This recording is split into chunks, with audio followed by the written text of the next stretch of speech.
Oh, hey, it's me again, and you're not sick of Tesla Cybertruck, are you? Because, well, too bloody bad.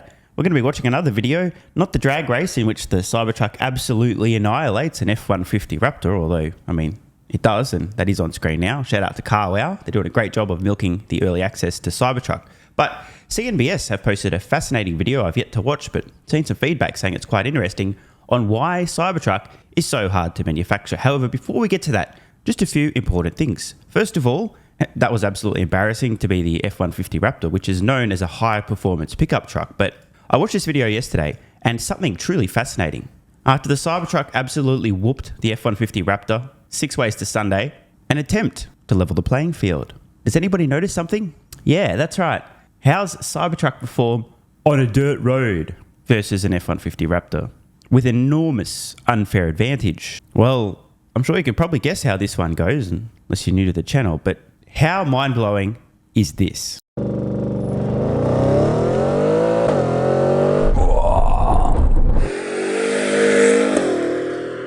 Come on!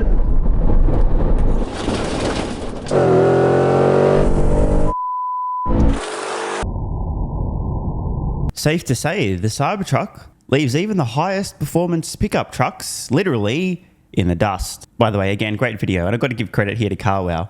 Way to milk access to Cybertruck. Check this out. All filmed on a single day, I presume, not including the Cybertruck delivery event, which itself nearly 4 million views. Cybertruck versus Hummer EV drag race, nearly 5 million views. Cybertruck versus Lamborghini Urus, 4.5 million views. And this fresh video, the Cybertruck versus the F-150 Raptor, over 500,000 views and counting fast. Now, I just want to show you guys a few of the comments on this latest drag race video. They're quite telling. At first, I thought Cybertruck's $99,000 price tag was expensive. But after seeing Raptor's specs and price, that idea is just gone. Exactly. Now, for those who don't know, a high-performance pickup truck, like the F-150 Raptor, well in excess of $100,000, which just got smoked by the Cybertruck. Again, to be clear, the average transaction price on a pickup truck in the US is about $67,000. And that's the average. Some people, fully spec'd out, high-performance versions, etc., well in excess of $100,000. Another one. The more I see it, the more I love Cybertruck's design. To quote the great Mr. Wayne, does it come in black? Well, yes it does. And this is a common story. How many people do you know, maybe you're one of them, who wasn't a fan of the Cybertruck's appearance at first, but after a while, grew to accept and then possibly even love it? That tarmac versus dirt race was insane. The Cybertruck is a beast. Accurate. The Cybertruck looked absolutely insane on the dirt road. It's like a spaceship. That dirt road versus tarmac race was hilarious. Love it. The Cybertruck racing on the dirt looked fire. That F-150 looks so ancient now. The Cybertruck looks so cool on the dirt. Yeah, I mean, not bad for a fake truck that can't do truck things. Yeah. Anyway, Tesla is such a shit company.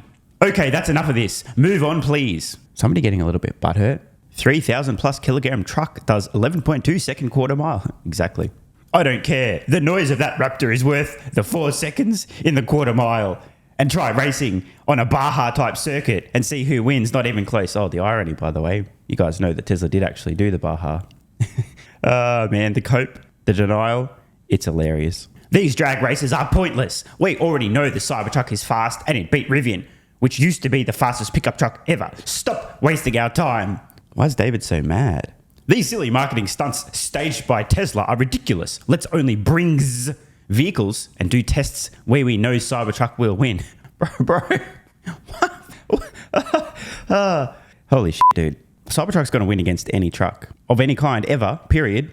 Why so mad? Cybertruck doing that on dirt was absolutely mental. Sure is. Jeez, enough with the Cybertruck. Pushy, unpleasant, and cheating. Not Matt's best day indeed. What the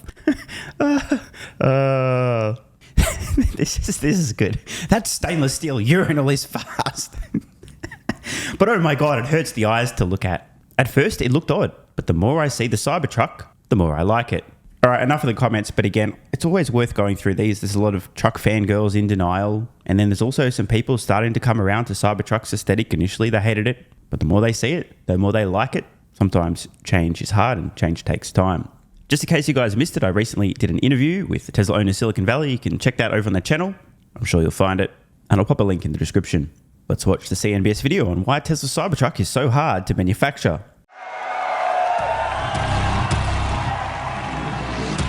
When Tesla unveiled its vision for an electric truck in November 2019, it shocked the world. Like 100 years, trucks have been basically the same. We want to try something different. So I present to you the Cybertruck. Elon Musk has been hyping the Cybertruck as Tesla's best product ever. And 4 years later, the first deliveries have begun. It's very rare that a product comes along that is seemingly impossible, that people said was impossible, that experts said was impossible. And this is one of those times. But getting the truck to market has been challenging. Musk has repeatedly emphasized how difficult building it has been. The Cybertruck, I've driven the car, it's an amazing product. I do want to emphasize that there will be enormous challenges in reaching volume production and then in making the Cybertruck cash flow positive. We dug our own grave with Cybertruck. You're building a stainless steel vehicle, which has really been done hardly ever in the history of the auto industry. And to be clear, never at high volume. If you're producing a low volume vehicle, it doesn't matter how challenging, how difficult it is to manufacture, presuming you can sell it for enough to make your money back. But when making a vehicle with incredible specifications, incredible technology, aimed for the mass market and to be as affordable as possible, the manufacturing system is everything. Tesla took a huge risk with Cybertruck. An excellent example of courage. And while the ramp is certainly going to be difficult, perhaps excruciating, and maybe that's even an understatement, I think the ultimate reward will be worthwhile. Completely disrupting the automotive industry and shifting consumer expectations for what a truck really is. And also completely ending Ford's Ford Tough marketing BS. And that alone was going to make it challenging. Stainless steel is tough to tool for, it's tough to work with, and this is, in some ways, a really giant experiment, which I think the whole industry is watching with some interest. I think they've signed up for another production hell. I 1000% agree. Definitely going to be Production Hell Part 2. The good news is, the sequel to Production Hell this time around has no possibility of killing the company. That's very different from Model 3's Production Hell. Although in fairness, when I say killing the company, what I really mean is worst case scenario, they have to massively dilute shareholders by raising insane amounts of capital to eventually get through it. Or even worst case, even worse than that, they get acquired. Not quite killing the company, but close enough. So we're able to make the skin out of thick, ultra hard stainless steel. It's really hard.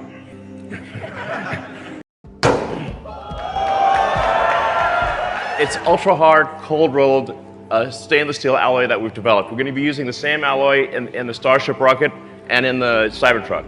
We really wanted to use stainless steel as a material so that the hardest part of the vehicle was on the outside, not the delicate paints. Franz von Holzhausen, Tesla's chief designer, said the design of Cybertruck was the direct result of using stainless steel.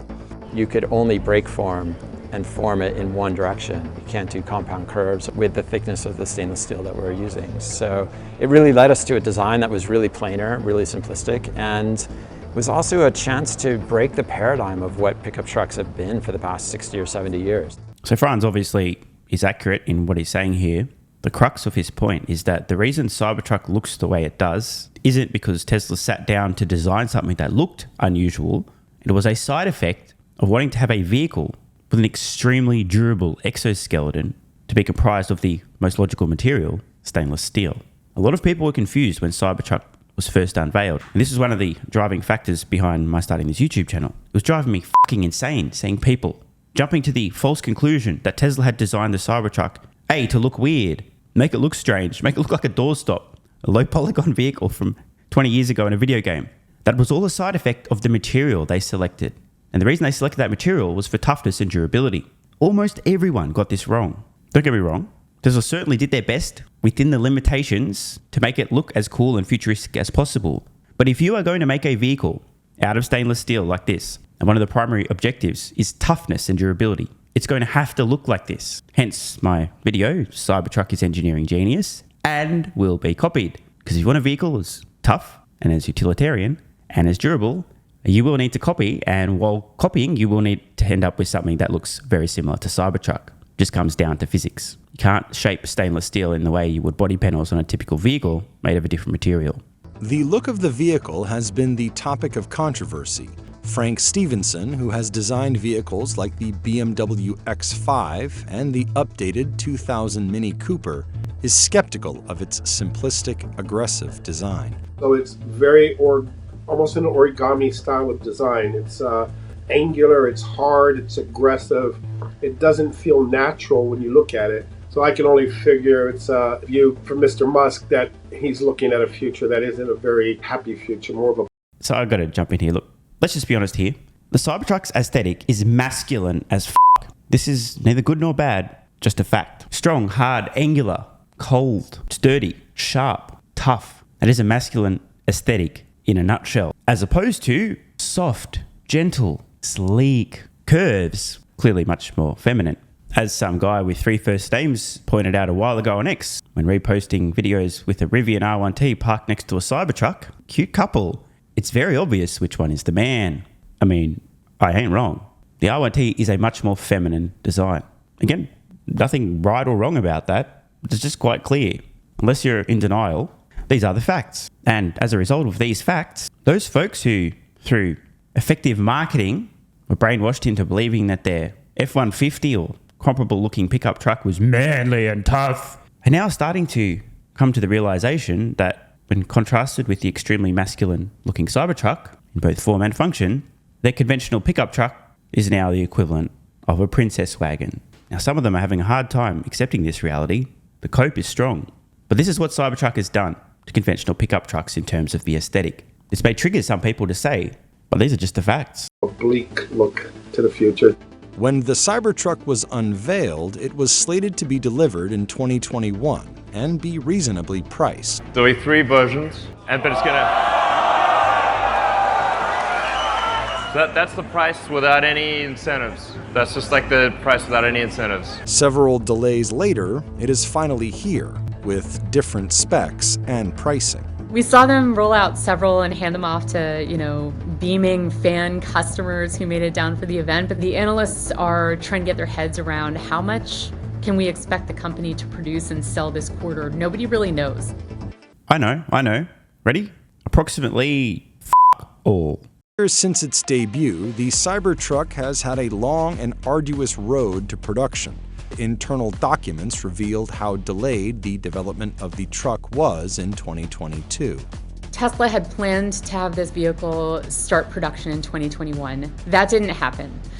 They have talked about the pandemic and wars that disrupted supply chain and more. That's legitimate, but they were also still working out kinks with how to manufacture this. When we're reinventing a product, sometimes we have to go through these processes just to prove it out. We had this idea that making an exoskeleton vehicle could work, and so we've been using that time to make sure that that actually is working.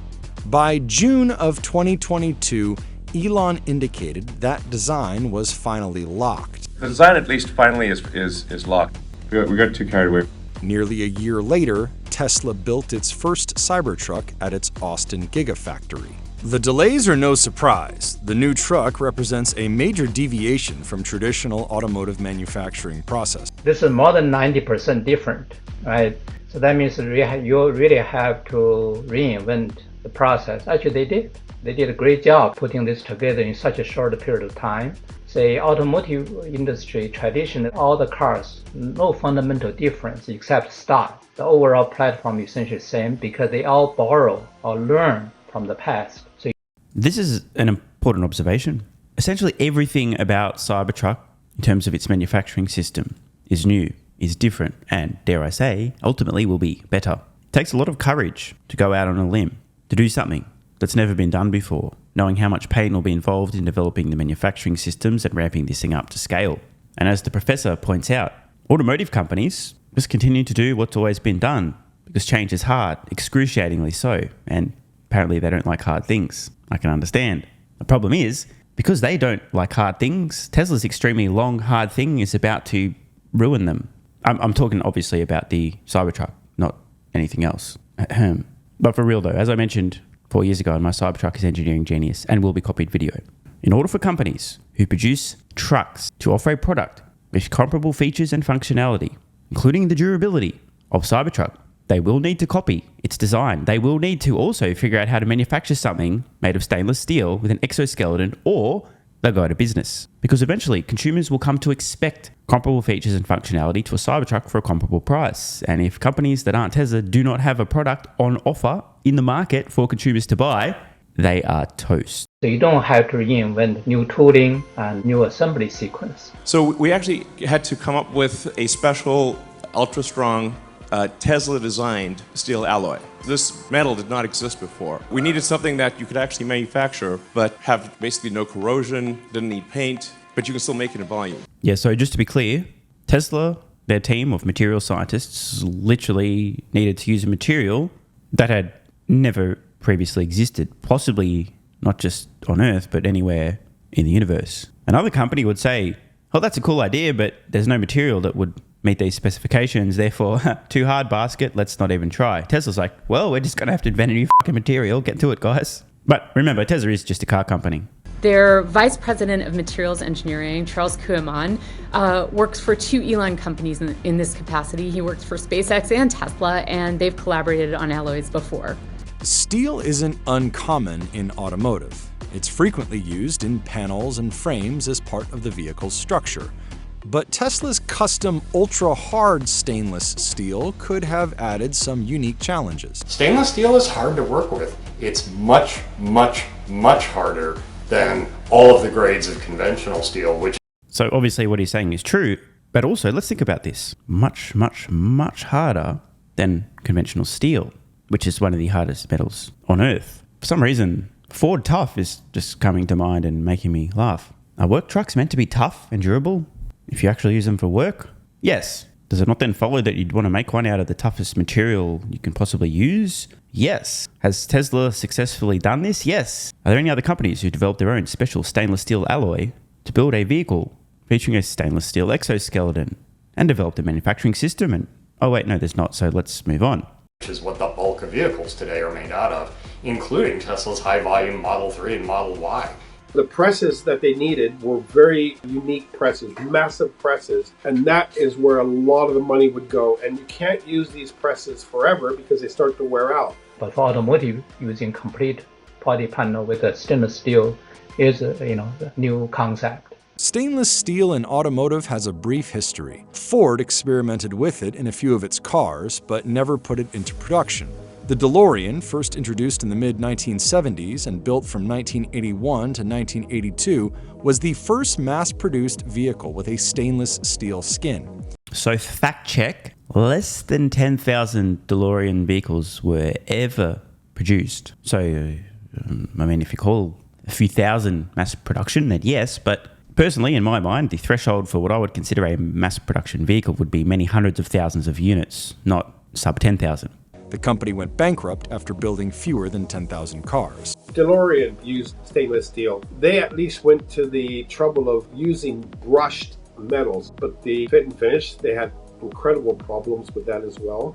And so you would think they would either learn from that it's not a good material to use, or they would find a better way to do it. Tesla's VP of Vehicle Engineering said that Tesla had to invent a manufacturing process called air bending, which shapes the steel with high air pressure without actually touching the surface. When you bend a piece of metal, you want to maintain certain shape, and the stainless steel tend to be more unpredictable than traditional steel.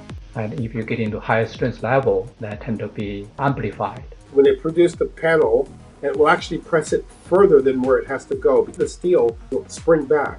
Sometimes it's this much, sometimes it's that much. So you never know, and that's where you can get these quality issues. And the thickness, which Musk has used to promote the Cybertruck as bulletproof, only further complicates things. Typically, automotive body panel, for passenger cars, you are talking about in the millimeter range. From the limited information I have, we are talking about for the Cybertruck is a 3 millimeter. So I don't want to point out the obvious too much, but it is worth considering for a moment.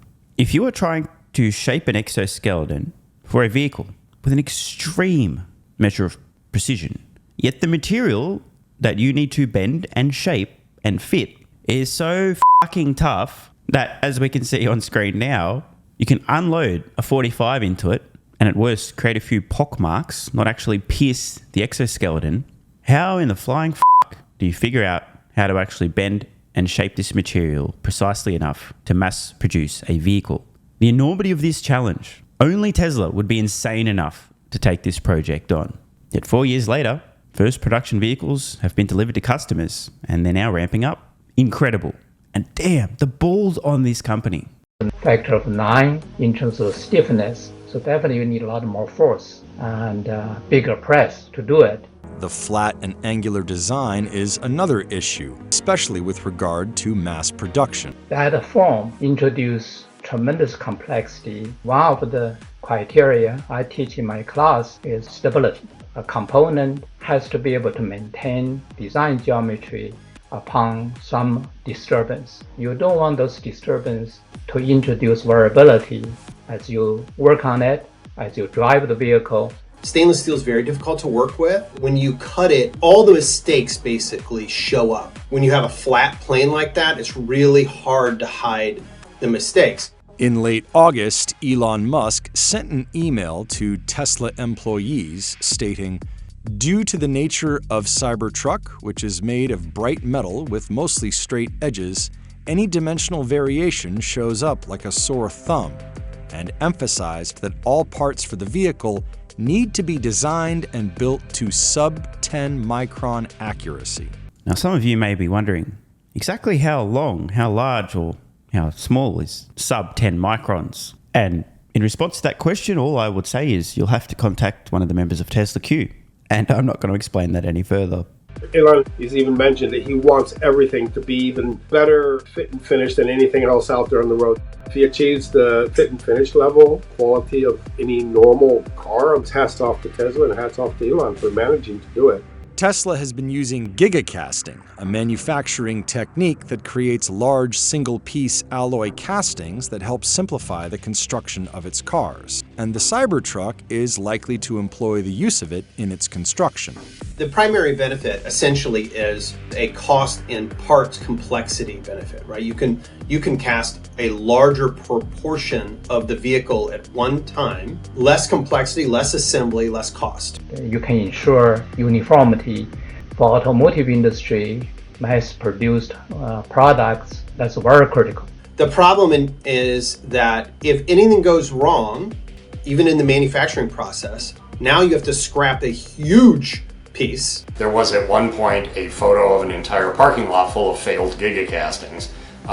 That's part of the development process, but still, can they get all of these new and innovative processes up and running simultaneously in volume?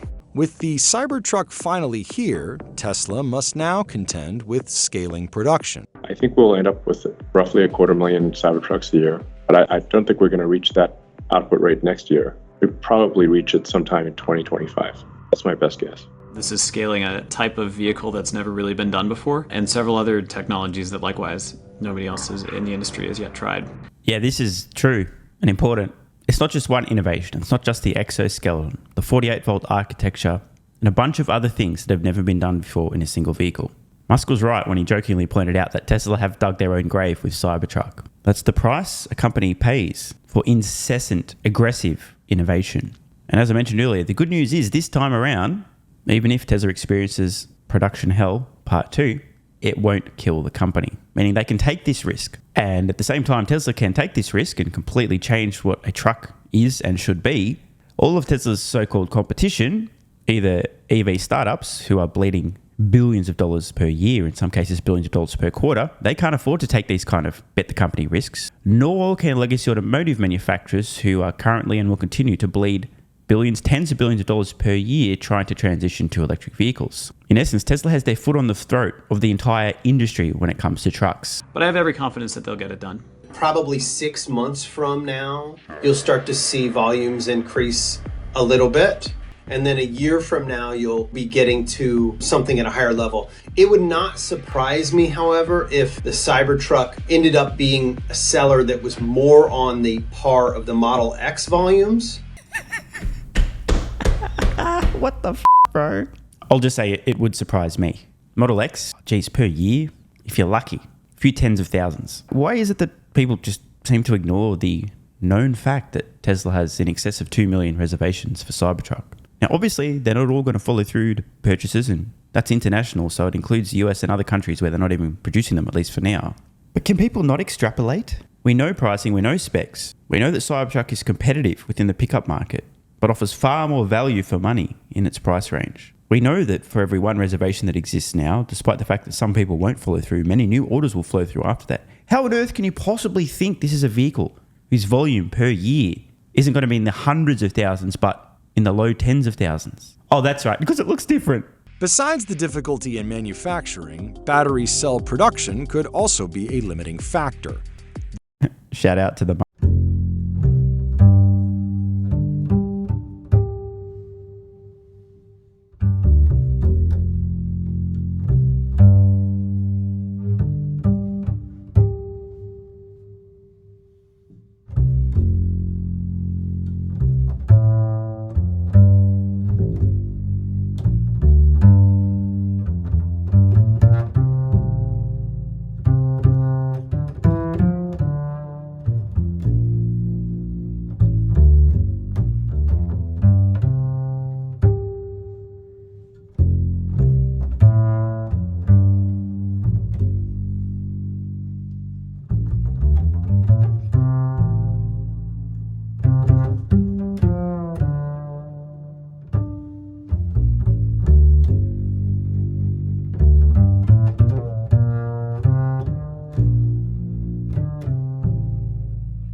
Should we tell him? Should we tell him? If you scratch the Cybertruck, you're about to scratch out with a bit of steel wool. Like literally go spend like 99 cents. Not kidding. One of the unique properties of stainless steel. As for denting it, if you manage to do that, and by the way, it's going to take an extremely severe impact. Believe it or not, somebody who knows how to swing around a hammer should be able to knock that out without too much difficulty. Obviously, it's a different matter if we're talking about a bunch of craters as a result of unloading a few clips into the side of the exoskeleton. But because steel is so durable, unlike a traditional vehicle where a bit of damage to a panel means you've scrapped the whole thing, it's actually quite simple and straightforward to remove damage from stainless steel. Dents can be taken out. Dents can be repaired. If you guys are curious, I'm sure you'll find many videos and tutorials online of how to remove dents from stainless steel objects. But the point, a stray trolley in a parking lot, not going to dent the Cybertruck. Low speed collisions, not going to dent it either.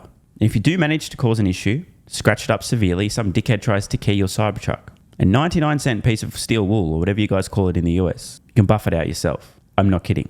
That being said, if your primary concern or consideration when purchasing a vehicle is, what happens if I'm involved in a collision?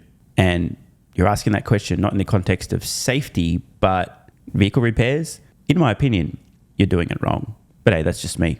And in that sense, it's going to be even more expensive in terms of maintenance. Tesla has a history of taking on challenging projects despite the risks and delays. The Model X, when they said, hey, we're going to build this full-size SUV, but we're also going to put Falcon Wing doors on it. The Falcon Wing doors delayed or helped to delay the Model X by 2 years. Yeah, great idea in theory, not so great in practice. The good news, of course, is that Model X always has been an extremely low volume vehicle. So something absolutely over the top, excessively complicated, but extremely useful. You can get away with this in a low volume vehicle, but try something like this in a high volume vehicle, you got to have rocks in your head.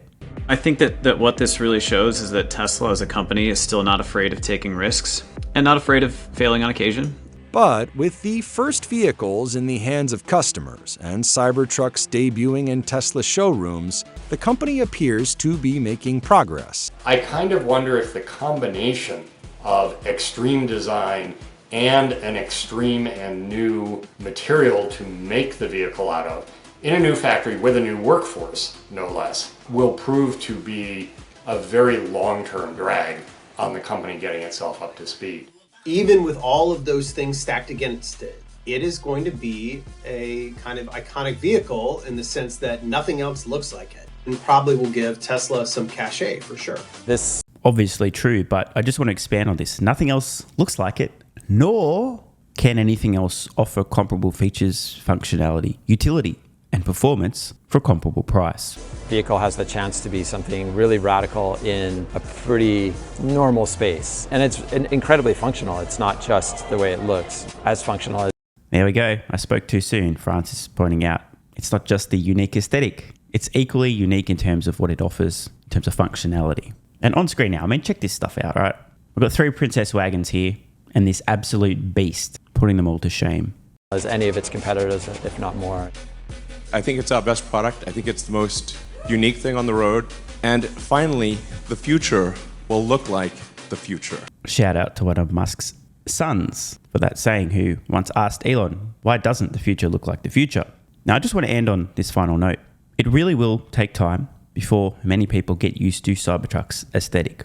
But I believe that over time, what we are seeing on screen now, this will become the norm for a work truck. A lot of truck fangirls still have their panties in a twist. They're struggling to cope. But over time, as folks get used to this, they see what it can do, not just how it looks, but what it can do. They see more and more on roads. I think people's expectations are going to completely shift after all. As Tesla pointed out in their original 2019 Cybertruck unveil presentation, the aesthetic of a pickup truck has not changed for a fucking century. So is it that the Cybertruck is extremely unconventional looking and looks like it's from the future? Or is it that today's pickup trucks with an unchanged aesthetic for the last century actually just look a century old, and that's what people are struggling to adjust to? They've been used to seeing dinosaurs roaming around on 4 wheels for so long that when a new species turns up, the Cybertruck, it just breaks their brain. Either way, people are going to have to get used to how Cybertruck looks, because I'm telling you now, 10 years from now, these things are going to be fucking everywhere. Want more content? Early access?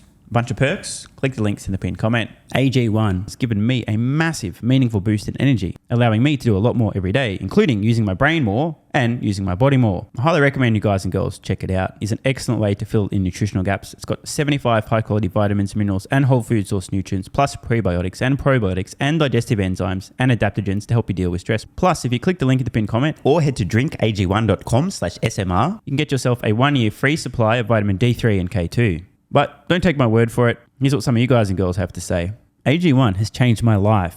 I was, as you described, treating myself like a circus, ate like trash, rarely exercised, used alcohol as a stress crutch, cannabis also. AG1 is what gave me the kick in the ass, got me back to the gym, motivated me to do more for myself, family, my business, etc. Keep doing what you do. Now, I know there's some skeptics, the same kind of people who think Elon Musk is a fraud, reading this going, what do you thought? There's no way that's possible, bro. It must be a placebo effect. Believe it or not, this is a recurring theme. If you give your body everything it needs to feel and perform its best, including having a lot more energy, you'll need ways to use that energy. For me personally, that includes more exercise, moving my body more social activity, and more cognitively demanding tasks, including producing a fuck ton of exclusive content over on Twitter and on Patreon, plus my daily YouTube uploads. The proof's in the pudding. On to another testimonial from a viewer of this channel. SMR, you asked me to provide feedback on AG1. Here it is. It has helped with mental acuity, stamina, and intestinal waste management. Can't read between the lines. It certainly helps with regularity and digestion. That's what the digestive enzymes are for. It has also dramatically reduced my cravings for sugar. You guys need to stop eating sugar. It's fucking poison. I'm 50, 5'9", and overweight, aka a fat motherfucker. I think that's a technical term for overweight, isn't it? Is it fat motherfucker or obese? I can't remember. I average 100 hours a week in the West Texas oil fields as a safety supervisor. Jesus Christ, dude. No wonder you're struggling to keep your weight under control. 100 hours a week. Brutal. It has helped me lose weight. It is not an appetite suppressant. It can help fat people suppress cravings, and motivation to be healthier is critical for changing your diet. Love you, brother. Again, this is a great point. It's something people really don't seem to grasp. If you have more energy, everything becomes easier. It's like turning on easy mode for life. A few years ago, before I was taking AG1, my health was trash. I was struggling to get through the day, had afternoon fatigue. The last thing I wanted to do was either use my brain or move my body. Didn't have the energy. Now, my biggest struggle every day is figuring out ways to use that energy. I'm exercising way more, doing a lot more with my friends and family, and of course, my work output has increased substantially. And you can fact check me. Check out the average length of my videos I was posting to YouTube 3 years ago. Need I say more? And one final testimonial. Love this one. Okay, here's the deal for me with this AG1 shit. I'm 41 years old and not the type to eat, drink, smoke, or sleep healthy, so I was skeptical. That being said, here's what I experienced. Day 1, meh. Day 2, afternoon fatigue was about 45 minutes late. Day 3, 0 afternoon fatigue. Day 4, 0 afternoon fatigue plus extra energy. Day 5, again, 0 afternoon fatigue plus energy, wondering, what the fuck, really? See, this is the thing, right? The results for many people are just almost too good to be true. This is the same experience I had. My afternoon fatigue just vanished out of nowhere. I'm like, wait, what the fuck? Why am I not tired in the afternoons anymore? Surely, it's not that AG1, is it? Turns out it was. Day 6 and 7, same thing. Day 8, same thing. Plus, I had the want to get things done around the house that I normally would slack off and not get done. Again, the point, extra energy, you'll need to use it, you'll find ways to use it. Day 9, 10, and 11, and today is day 12.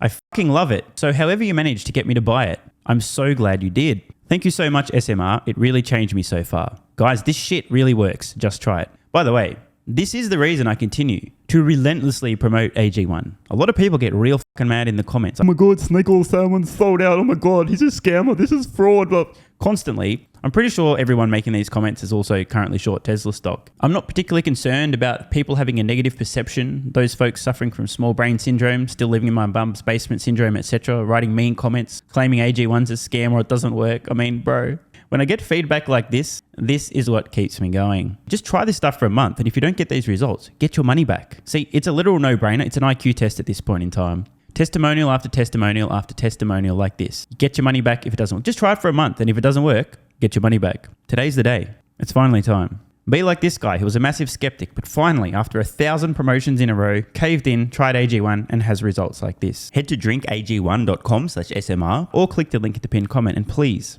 let me know how you're feeling in a few weeks' time. Now, if you'll excuse me, time to put my extra energy to good use. I'll be recording some more exclusive content for Patreon and my Twitter subscribers. So click the links at the pinned comment, see you over on Twitter and or Patreon, and don't forget to grab your AG1. Love ya.